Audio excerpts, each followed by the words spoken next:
Oh, look who else is in town here tonight. The one and only Nate Diaz.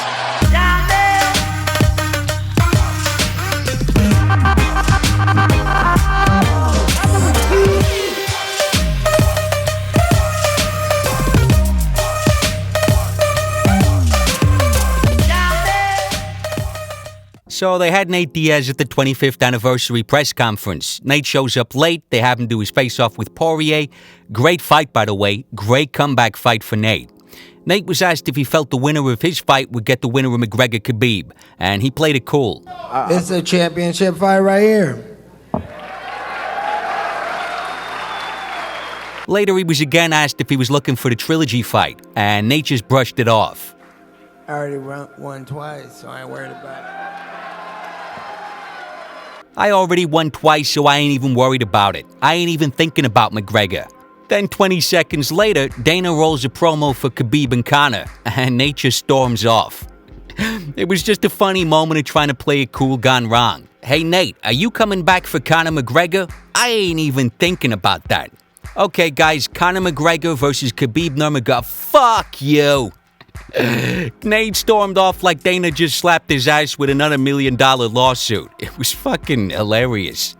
The one big plus for Diaz was that the UFC announced the biggest fight of the year, and Nate managed to insert himself right into the middle of the whole fucking thing. He was one of the bigger talking points coming out of it. But I was completely baffled by it. I just could not work out why he reacted in such an over-the-top manner. And it left the MMA community with one of the more daunting tasks in the entire sport, trying to get inside the mind of a Diaz brother. There's a couple theories floating around about why he freaked out. One is that the UFC told him he was fighting on the same card as Conor McGregor, and that was my very first thought. In fact, as soon as Nate Diaz versus Dustin was announced at UFC 230, I took that as virtually confirmation that Conor versus Khabib must have settled on that date. It seemed to make sense from every perspective. UFC 230 needed a solid main event. The promotion would be insane. If Khabib pulls out, Nate can step in, and the fact that they're all fighting on the same card meant that they could announce Conor versus Nate almost regardless of the outcomes, and immediately after the event. The only downside would be trying to control the press conferences.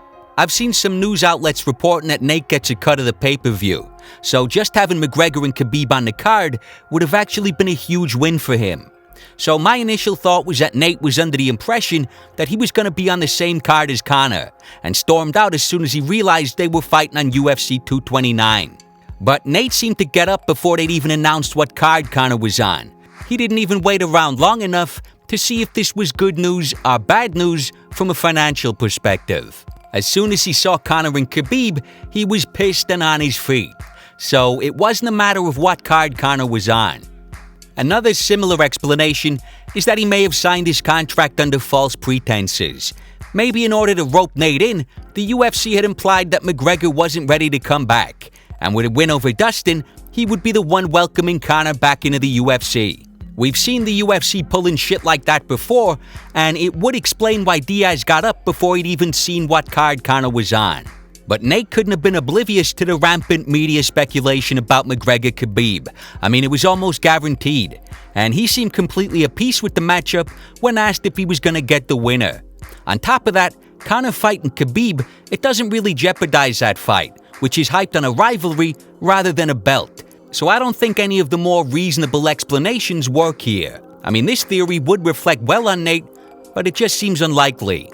And so without any clear logical explanation, all we've got to go on is Nate's own words. After leaving the press conference, he did voice some grievances. The first two things out of his mouth was that Dana had been lying about him turning down fights, and secondly, that the UFC had failed to inform any media outlets that he couldn't fight because he was embroiled in a lawsuit. No, I was getting sued for my last fight. I wasn't able to fight. I wasn't eligible to fight until about a month ago. Now they're like saying I turn down fights all year long too. They're bad-mouthing me saying I'm turning down fights all this time. I've never turned down a fight in my life. Now, I'm not saying Nate is lying here. Maybe there was a period where he couldn't fight because of the lawsuit, but by his own admission, Nate had been turning down fights. He initially accepted Tony Ferguson, but it sounded like he priced himself out of it. This clip is fucking hilarious, by the way. Have you been officially offered a fight against Tony Ferguson? Oh man, you know that's for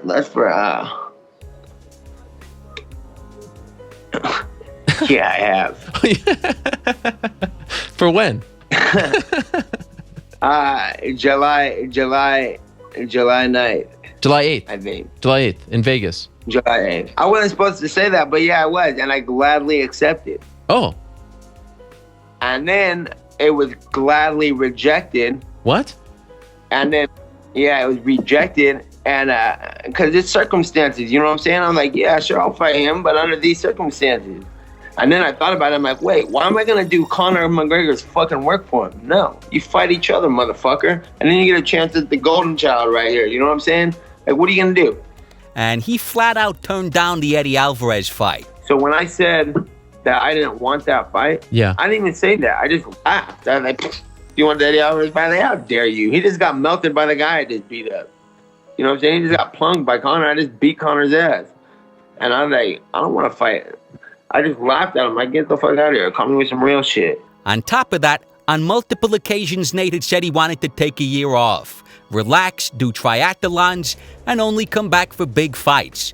He repeatedly implied that the only reason he wasn't fighting was purely out of choice, nothing to do with lawsuits. I'm planning on sitting out this year, and right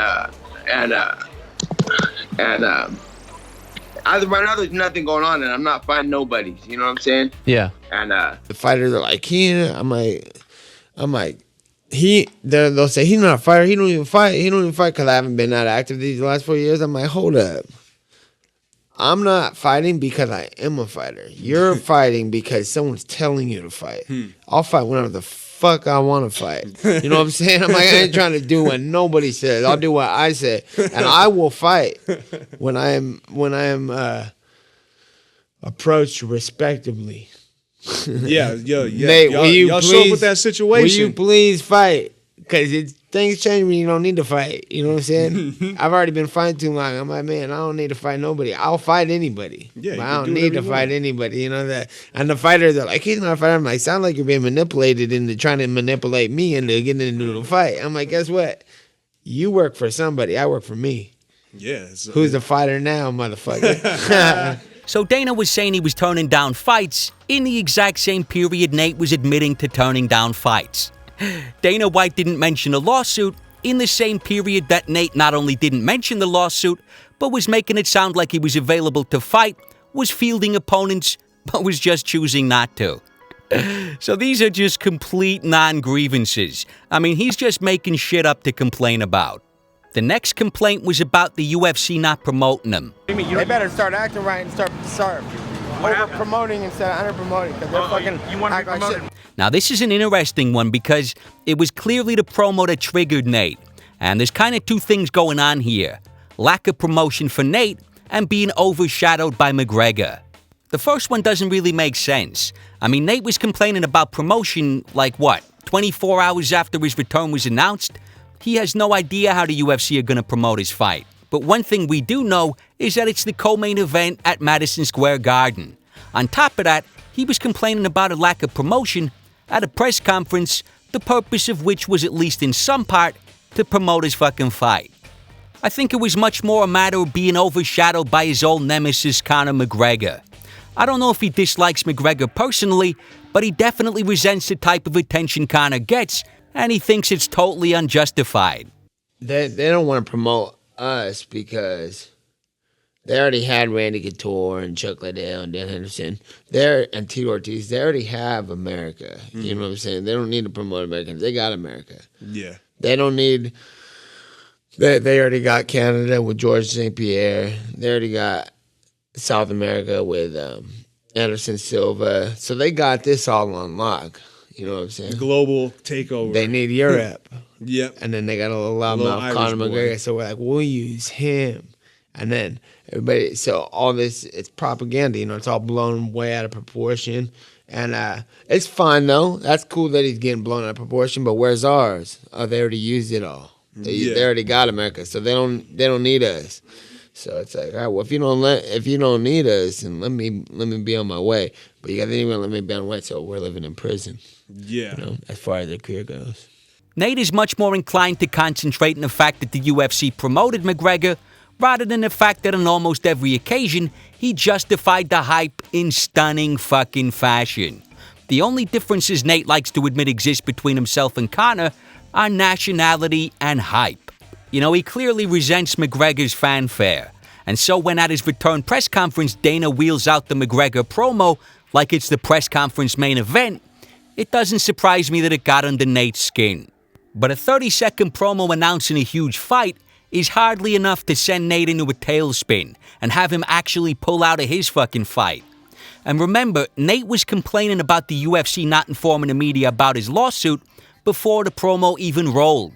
Since my last fight, I've been in a lawsuit, so I wasn't eligible to fight. I don't know why nobody told you guys that. And we know that that is a complete non-grievance. So he showed up looking for a reason to complain. I don't think he was pissed at the promo. I think Nate was pissed, and the promo seemed to provide an excuse for him to vent. His last complaint was about the UFC picking him up late for the press conference. I mean, this is just fucking hilarious at this point. They brought me to this press conference late. Oh, they brought you late. Press conference late. No, They brought me. Some driver the UFC hired fucked up. You know, end of story. So what are we left with? Dana White was saying he was turning down fights, while he was saying the exact same thing. The UFC didn't let the media know he couldn't fight because of his lawsuit, but neither did he, and he was sending the exact opposite message. He complained the UFC aren't promoting him right at a press conference to promote his fight, and only a day after his fight was announced. The press conference was overshadowed by the McGregor announcement, which, you know, I can understand how that got under his skin. And lastly, the driver was late. Now, when you look at each one of those things on their own, they seem like nothing. But when you combine it all, it still seems like pretty much fucking nothing. I mean, certainly nothing worth pulling out of a fight over. And so for me, the answer to the question, why did Nate Diaz throw a tantrum, is simple. Because he wanted to. He showed up at the press conference already complaining. The promo was just an excuse. And that begs a more interesting question. Why did Nate Diaz want to throw a tantrum? The Diaz brothers have a clear and long-standing persecution complex, a completely irrational fear that everyone is conspiring against them at all times. They've always pushed the idea that the UFC wants to keep them down because of their image, despite the fact that they have often actually been given preferential treatment. When Nick returned to the UFC, he was probably one of the most heavily promoted non-champions at the time. They made a huge deal out of his fight with Carlos Condit, including the UFC's most expensive promotional show, Primetime. In order to love fighting, I have to hate it. There's no love in this without hate. You gotta love it, so you want it so bad that you're pushing yourself to those limits to where you just simply hate it. And if you ain't there to where you hate it, then good luck trying to love this. I mean, I think the reason Primetime was later cancelled was because it was too costly to produce. So they were happy to invest in Nick Diaz, who they clearly viewed as a potential star. On top of that, you know, GSP, in my view, is the greatest champion we've ever seen, in the sense that he always fought the toughest guy in the deepest division. Except for once. Nick Diaz got his shot over the rightful #1 contender, Johnny Hendricks, and Nick got that shot coming off a loss. After the fight, there was some legitimate controversy surrounding a weigh-in. Nick actually had a solid cause for complaint.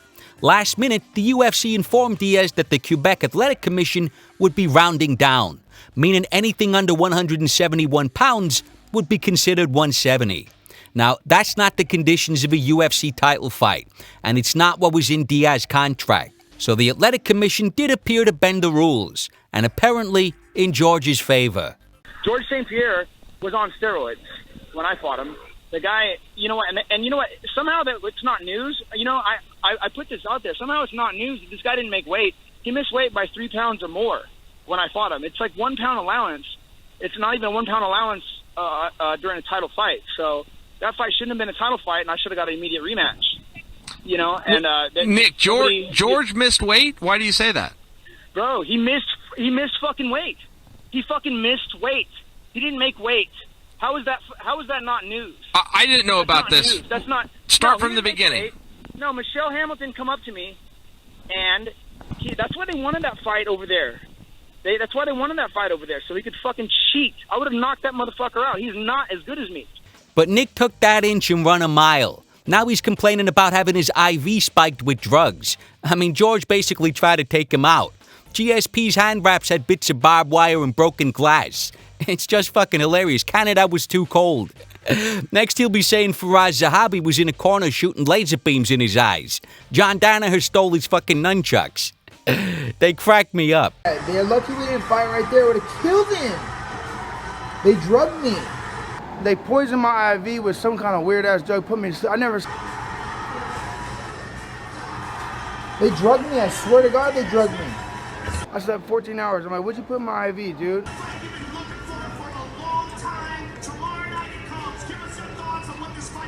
And he has something wrong with his wraps. Look at me, dude. I'm a machine. They drugged me. I do better than that fight right now. Right now. Right now, I'll do better than that. Easy. I walk away. I run around. I move around. I walk away. I move around. I'm like, what? Shoot. What? Bow. Stop. What? Shoot. Oh, fall. Bam. Stop the takedown. Win the first round. First round's over. Second round. Go out. Try. Get your ass beat. Next 3 rounds are a whole ass whooping run for you. If I get taken down at all, it's just for your survival. I get up. You can't take the back. I go on top. If anything. Otherwise, I chase you around punching you. It's over. And Nate is the same. I mean, listen to this hilarious picture of the MMA landscape Nate paints here. The guy is the greatest source of unintentional comedy in the sport. Let me tell you why they want me to fight Ferguson, right? They want me to fight Ferguson, and they're trying to pump up a fight, the UFC, and look at their managers work together. You guys are on the same fucking team, you phony fucks. And you guys, his manager, and everybody else's manager work for the UFC. Because they all gotta come to you with something, otherwise they get dropped. All the fucking managers, everybody, all you fighters' managers, your managers are all calling me. They're all calling me, trying to give me a fight. I'm like, how come everyone's trying to call me and give me a fight? Media, UFC, all y'all managers. Let me tell you something, man. I ain't got no manager. You know why? Because they asked me who's representing me. I said I'm representing myself. You know why? Because if my manager is representing Conor or Tony or Khabib or anybody, then go your ass over there and hang out with them. I only keep my homeboys around me. You know what I'm saying? I don't be having a bunch of phony fucking silly fucks around me, managing everybody. I'm gonna do it for you. They're talking all this. I'm gonna do it for you. Shit, I'm like, you gonna do it for me? You're managing the guy I might fight. We ain't on the same team, but I'll tell you who is on the same team: Tony, Conor, their manager who works for the UFC. They're all friends, and then they're all friends with Khabib's manager and Dos Anjos' manager, and they're all friends with fucking Matt. What's that fucker's name? John Jones' manager. They're all got the same managers. Everybody's on the same team. Jesus Christ. All that weed is turning their mind to fucking mush. I mean, I don't even mean that as an insult. Despite what the good Dr. Joe Rogan might tell you, weed can have some serious negative side effects. And paranoia is right at the top of the fucking list. Everyone is on the same team. The guy is brilliant. In other words, the whole sport is a coordinated effort to keep the Diaz brothers down. I mean, that's probably the only reason MMA exists. It's so funny to me. You want to smoke this with us? It is. Rest in peace, Tom Petty, man. That. I'm catching a little bit of heat from like other fighters. Oh, weed is bad. I'm like, look, just because you have kids and stuff like that and you invested in all that, that's fine. But I fight. I got in trouble for plenty of weed. I like to smoke weed anyways. They're mad that I'm always, rubbing it in their face that I smoke weed or something. And I'm like, well, you rub it in my face that you don't. So what? You can't beat me in a fight. That's all I have to worry about. But Nick and Nate have always pushed the paranoid persecution delusion. And I think it's simply part of Nate's identity at this point. The problem is, right now he doesn't actually have anything to complain about. He could not be in a better situation. It's obvious the UFC want nothing more than to cash in on Diaz-McGregor 3. That's obvious both from how they've scheduled Diaz's return and from the way the UFC have been running the company lately. McGregor-Diaz is one of those big fights that could almost single-handedly change the complexion of the UFC's financial statements. They're not gonna let that slip through their fingers. So as a return fight, they give him the number 3 ranked Dustin Poirier. Now Poirier's not an easy fight. He may even be favored, but of the top guys on a win streak, he is likely the most favorable matchup for Nate. A guy who's not afraid of a brawl, who will keep it standing, and who Nate likely has a boxing, jiu-jitsu, and cardio advantage over. If he wins, the UFC are probably going to catapult him into a title shot, or a big money rubber match if Conor loses. So just to summarize that point, Nate is now complaining about a late driver and a 30-second promo, while the UFC are giving him arguably the most favorable matchup in the top 5 in order to catapult his ass into the biggest payday in the sport. Guy couldn't have less to complain about. Just think of Tony Ferguson, who earned it the hard way, may very well be the best fighter in the division, has one of the best active win streaks in the whole fucking sport, had an interim belt but got stripped, and is now about to get jumped by a guy who lost his last fight and who won't have fought in the division for almost 3 years. As soon as Nate Poirier was announced, everyone knew we're now living in Nate Diaz's world. And I actually think that's the whole crux of the matter. He's got nothing to complain about, but he doesn't like what that implies. The cold hard truth of the situation is that Nate Diaz is now one of the fighters he has spent his entire career complaining about. He's a guy who's getting paid big money, getting a clear shortcut to the title, preferential treatment coming out his fucking ears, tons of media attention, and he's about to jump other fighters who, based on resume, are far more deserving. And so, rather than accept that reality and enjoy having made it as a fighter, he's complaining about trivial shit like 30-second promos in order to perpetuate the famous Diaz persecution delusion. But because people can see what's actually going on here, this time it hasn't been received as well. Nate complaining about late drivers and untimely promos, where he used to complain about shit money and fake fighters, changes the perception from a rebellious thug throwing gang signs and middle fingers to a small child throwing tantrums on a whim. And that just doesn't have the same appeal. You know, he's complaining about minor details while all the major details are getting stacked in his favor. It's almost the equivalent of saying, hey, the UFC are putting me up in a big fancy 5-star hotel, but when I came outside, it was raining. So why wasn't Dana White waiting with a fucking umbrella? There's just no satisfying a guy who has a pathological need not to be satisfied, whose whole self-image is that of a black sheep. So to sum it all up, I just think the persecuted Diaz brother is somewhat of a comfortable role for Nate, while the alternative, the idea that the UFC are actually trying to accommodate him, is not just unacceptable, it's actually inconceivable. The Diaz brothers always cling to these paranoid delusions, but this time, it's in the face of staggering evidence to the contrary. Everyone could see the big picture as soon as the fight was announced. Depending on how the events of October and November unfold, Nate will get the biggest platform, the most promotion, and the biggest payday in the fucking sport. The